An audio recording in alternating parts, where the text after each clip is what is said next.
Attorney General, you've told us that it's a dangerous conspiracy theory to allege that the Department of Justice is communicating with these state and local prosecutions against Trump. You can clear it all up for us right now. Will the Department of Justice provide to the committee all documents, all correspondence between the department and Alvin Bragg's office and Fonnie Willis's office and Letitia James's office? The offices you're referring to are independent offices of state. I get that. I get that. The question is whether or not you will provide all of your documents and correspondence. That's the question.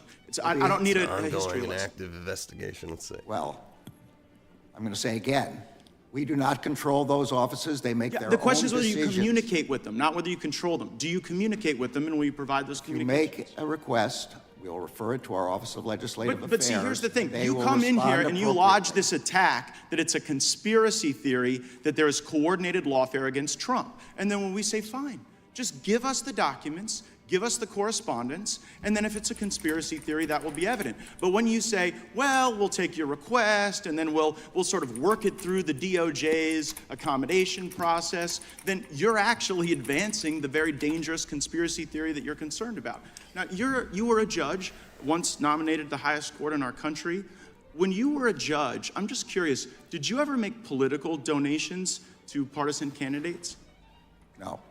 No, and you didn't because that would create the potential appearance of impropriety. I didn't because there's a federal rule barring federal judges from making contributions. Right, but under that same theory of attacks on the judicial process, like, shouldn't someone be owed like a jury of their peers and a judge that's non-biased rather than getting a judge from your political opponent's donor file? I'm well aware that you're not asking a hypothetical. You're asking me to comment on a jury verdict in another jurisdiction which has to be respected. I won't comment on it. That case is still ongoing. The defendant Mr. Attorney General, I hadn't asked you about the verdict yet. We were getting there. I was talking about the judge. And so let me ask you this question about your time as a judge.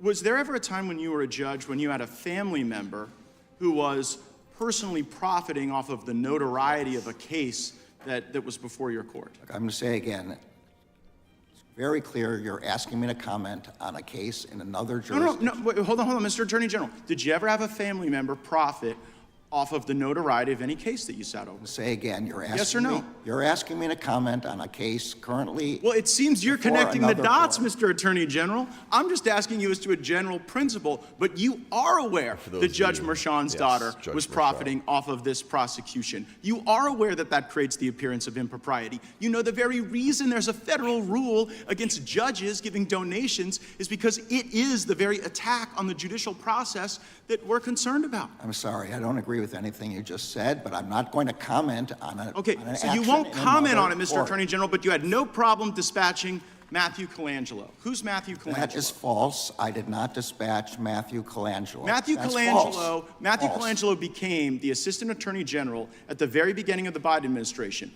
Without having been Senate confirmed, goes and gets this senior role at the DOJ, and then after, I believe it's Gupta replaces Colangelo, Colangelo makes this remarkable downstream career journey from the U.S. Department of Justice in Washington, D.C., and then pops up in Alvin Bragg's office to go get Trump. And you're saying that's just a career choice that was made that has nothing to do with the lawfare coordinated by the DOJ. I'm saying it's false. I did not dispatch Mr. Colangelo anywhere. Well, do you know how he ended up there?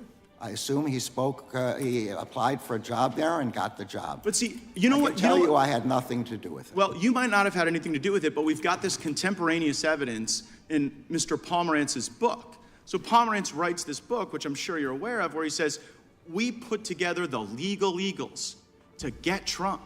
We got all these folks together and we assembled them for that purpose. And so when we on the Judiciary Committee think about attacks on the judicial process, our concern is that the facts and the law aren't being followed.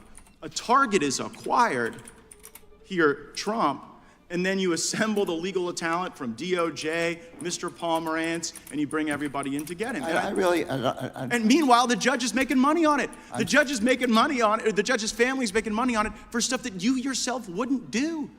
You know, no one's gonna buy this, no one's gonna believe it, it's gonna create great disruption, and I am saddened by it because like you, I have given my life to the law. I care deeply about the law, and I think that the lawfare we've seen against President Trump will do great damage well beyond our time in public service. I see my time's expired, I yield back.